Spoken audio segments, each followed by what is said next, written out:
And welcome to Fantasy Football G. I'm your host, Kat, and today we're going to be looking at my Game Week 24 team selection, discussing should you play your captain or your assistant managership, as well as the transfers that I did. We'll take a look at quick recap at my team and then see as to why I made those transfers. So without further ado, let's get into it.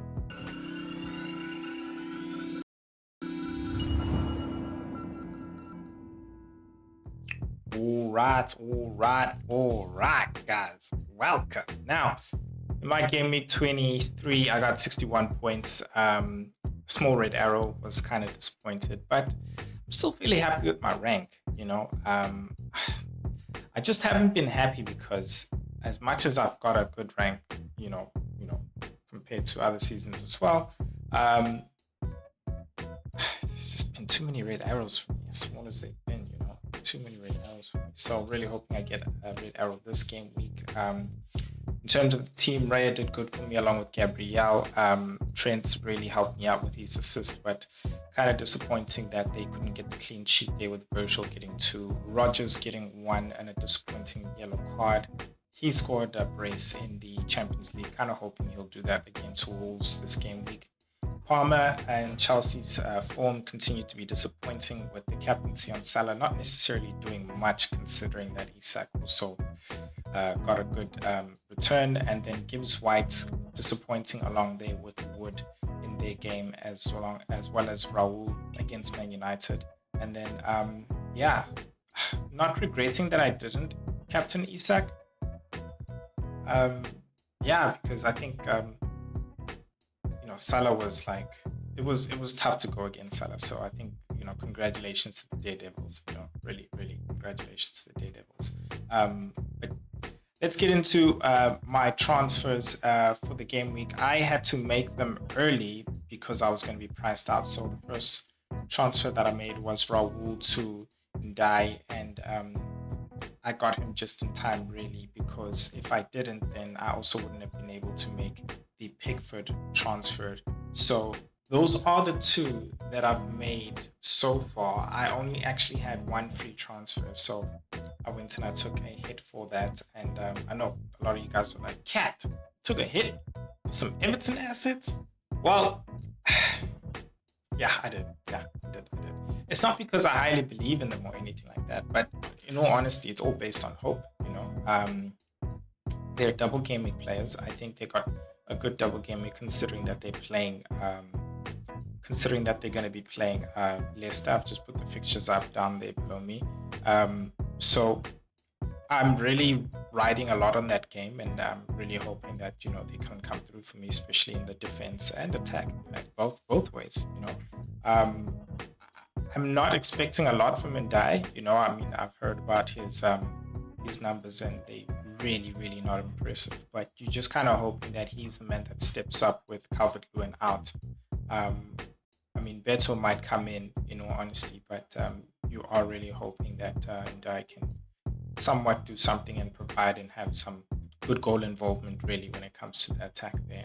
We all know their attack is not necessarily prolific and even scoring goals in that matter of fact, but it being against Leicester and them being the team that's really conceded the most shots, you're kind of hoping that they go all out, and as well as that's the fixture that really can help them solidify themselves out of that relegation fight. So that's really the hope is, and I think it's a good fixture to ride on, quite frankly. I'm not even counting the Liverpool one, and the Liverpool one for me is sort of like I think they can get a draw. I really do think they can get a draw. I think it's going to be an emotional game, considering people are saying it's the last derby at Goodison Park, and it's Moyes back with the boys. So it's a fairy tale. It can be a fairy tale ending for them there, and I'm definitely going to be there as an Arsenal fan supporting Everton, going, guys, please. There is a third transfer that I'm thinking about, and that really brings me to also that discussion, because this third transfer is going to depend on a lot, and the discussion comes into more the strategy, the FPL strategy. I want to really finish off highly, and I feel like as much as I've got a good rank, I want to actually uh, do well. And so my strategy is to really differ. And if I'm gonna differ, I need to make some bold decisions and be a bit of a daredevil. And so one of those is actually using the assistant manager chip now, because there will not be a lot of managers that use it compared to the end of the season. And so I'm thinking of actually using it on Moyes and the boys. I think he can get a win against Leicester and really hope for a draw against Liverpool. A win, of course, against Liverpool would be amazing, but I don't expect that. And so um, then moving it to Marco Silva in the second game week, and then of course really assessing as to who's best to have it in that third game week based on the performance of the chip in the first two game weeks. I could just move it to a manager where I feel like, okay, cool, let me just get some guaranteed points here, because Marco Silva plays Nottingham Forest, which is also more than 5 places above them, so looking to get a bit of some good table bonus points there off the assistant manager chip. So that's the thought. That's the thought. That's where I'm at. And if I don't play that chip, then I will have my third transfer be Robinson to Mikalenko. Again, that's me riding on the hope of Leicester versus Everton. Now, there's a few of you who are thinking, okay, cool, Cat, I got the system manager and I got the triple captain. So which do I go for? I think you go for the triple captain. I really do. There is, of course, the the double game week and game week 33, where I believe Salah will also be playing. Salah will be playing a Leicester fixture as well. So he'll have a bit of a better fixture. But the issue here is if you've got like all your chips and you're like, okay, cool, you have to spread these chips out properly, then, I've got a video for you basically. It's in the right-hand corner over there, and laid out how you can actually spread those chips around and which the best chip. But I think you might actually have to use the triple captain now, because it really is beneficial. Even though as much as I'm looking to use it now, if I am going to use it, I don't know, it's not confirmed. It is beneficial to use it at the end when people are on the beach and stuff. So I think triple captain not necessarily being the most powerful chip, you can definitely give it away to a Mo Salah taking on a Everton and a Bournemouth. And I mean, I think Mo Salah has a record against Everton where he's always scoring. So you can guarantee that Mo Salah will have a return against Everton. So yeah, I think. Oh, Lovey, don't bark, yo. Yeah, hey. he's hearing something. Cool. So yeah, I think play the triple captain, put it on Salah. Don't think about it too much. If you're a daredevil, then I think, and you want to play the triple captain on somebody else, I think the best is Trent. So with that said, let's go to my team selection.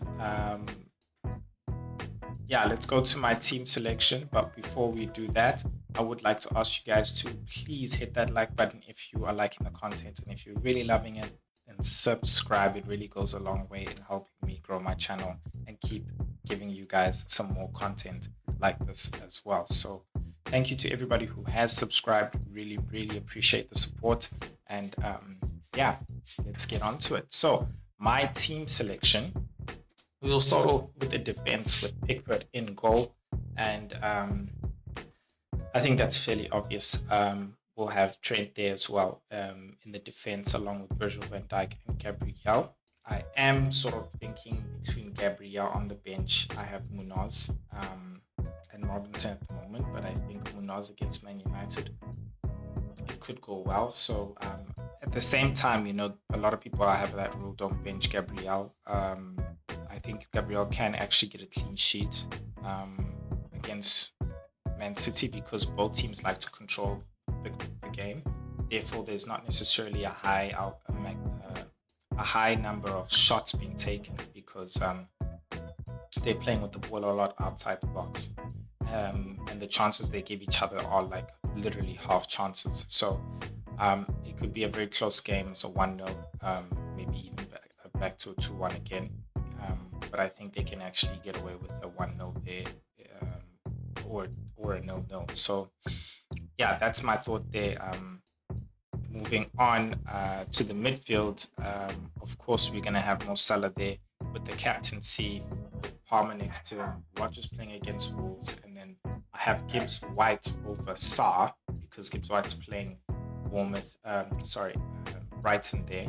And I think, despite them having not necessarily good form, I think this might be a good fixture for them because Brighton does actually play out and like to have the ball, and we all know that Nottingham Forest are a team that loves to go on the break, and so I think this might be the fixture for them.